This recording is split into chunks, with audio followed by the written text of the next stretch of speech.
கர்த்தர் நல்லவர், அவர் கிருபை என்றும் உள்ளது.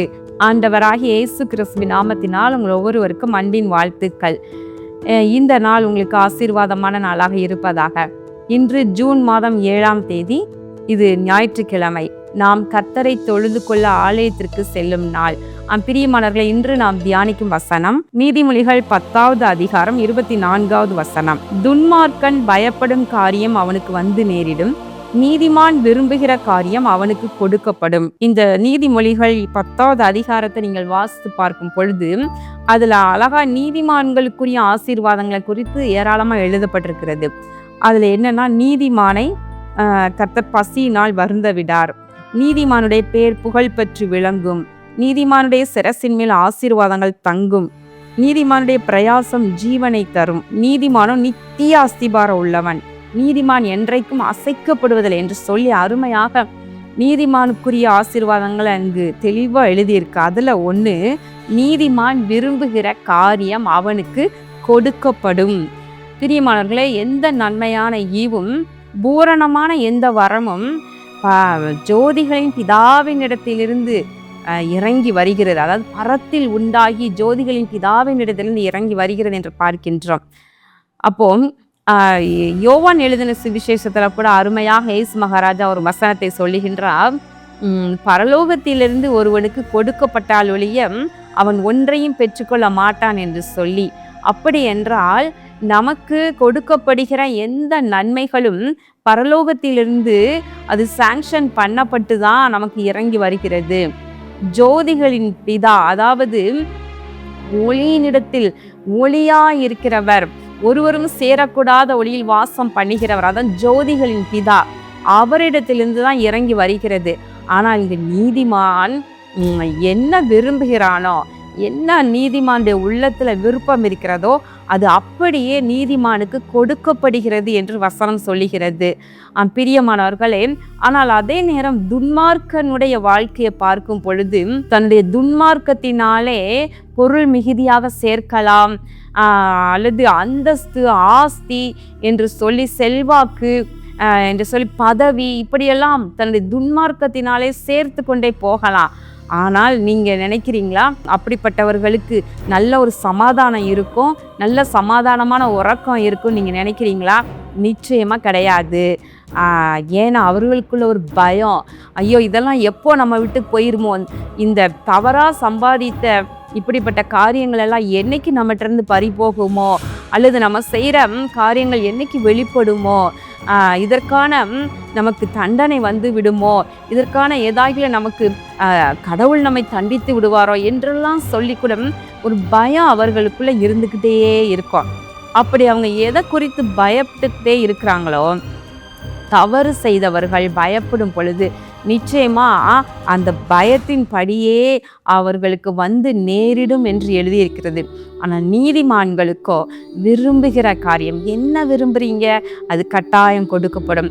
ஆபிரகாமுடைய வாழ்க்கையில பார்க்கின்றோம், தன்னுடைய குமாரனாகிய ஈசாக்குக்கு பெண் கொள்ளும்படியாக தன்னுடைய இனத்தார் ஜனத்தார் மத்தியிலிருந்து தான் பெண் எடுக்கணும் என்று சொல்லி எலியேசரை அனுப்புகின்றார். அது அவருடைய உள்ளத்துல விருப்பம். பார்த்தீங்களா, எலியேசரு கூட நீங்க நலம் போலாம் சொல்லுங்க, நான் இந்த பக்கமும் அந்த பக்கமும் நான் வேற வழி போய்க்கிறேன் என்று சொல்லுகின்றார். பாருங்களேன். ஆனா ஆபிரகாம் விரும்பினபடி தன்னுடைய இனம், தன்னுடைய ஜனத்திலிருந்து தன்னுடைய மகனுக்கு பெண் அங்கிருந்து கொண்டு வரப்பட்டதை நம்ம பார்க்கின்றோம். ரெபேக்காள் அங்கிருந்து வந்ததை பார்க்கின்றோம். நீதிமான் விரும்புகிறது அவனுக்கு கொடுக்கப்படுகின்றது. இல்லை அங்க தேசத்திலிருந்து வரல, அப்ப வேற தேசத்துல போய் பெண் பார்க்கலாம் என்று சொல்லி அடுத்த ஸ்டெப்புக்கு போகல, ஆண்டவர் விரும்புகிறத கட்டளை இடுகின்றாரும்.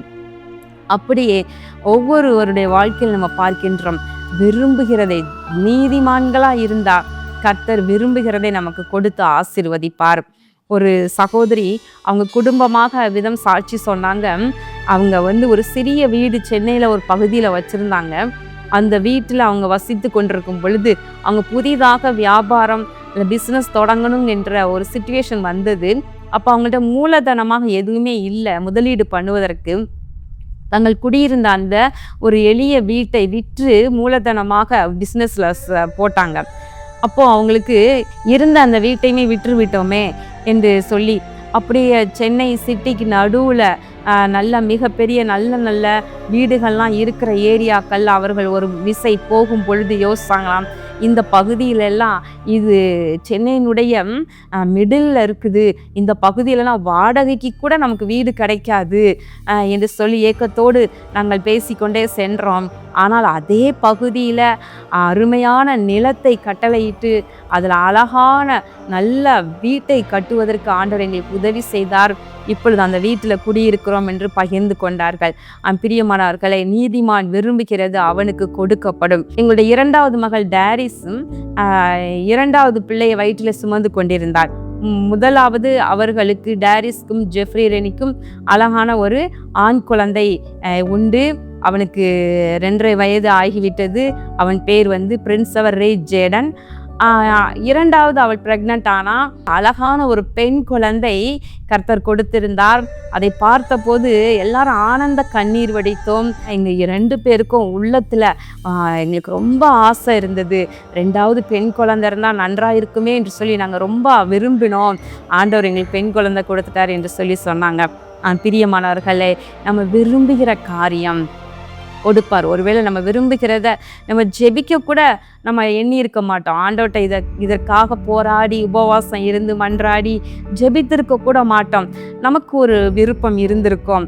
அப்போ நீதிமான் விரும்புகிறது அவனுக்கு கொடுக்கப்படும் என்று எழுதியிருக்கிறபடி நிச்சயமா கர்த்தர் நம்முடைய விருப்பம் அது சரியானதாக இருந்தால், தேவனுடைய சித்தத்திற்கு உட்பட்டதாக இருந்தால் நிச்சயமாக நம்ம விரும்பினதை கொடுத்து நம்ம ஆசீர்வதிப்பார்.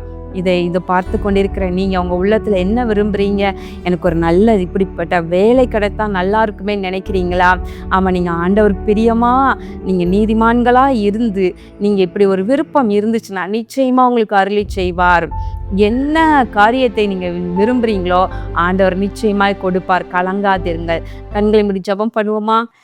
எங்கள் அன்பின் பரலோக பிதாவே, இதோ இந்த நாளிலும் நாங்கள் தியானித்த அருமையான வசனத்தின்படி நீதிமான் விரும்புகிற காரியம் அவனுக்கு கொடுக்கப்படும் என்று எழுதியிருக்கிறது போல, இதோ உடைய பிள்ளைகள் என்னெல்லாம் விரும்புகிறார்களோ ஆண்டவரே, பரலோகத்தில் இருந்து அவர்களுக்கு அது கொடுக்கப்படுவதாக.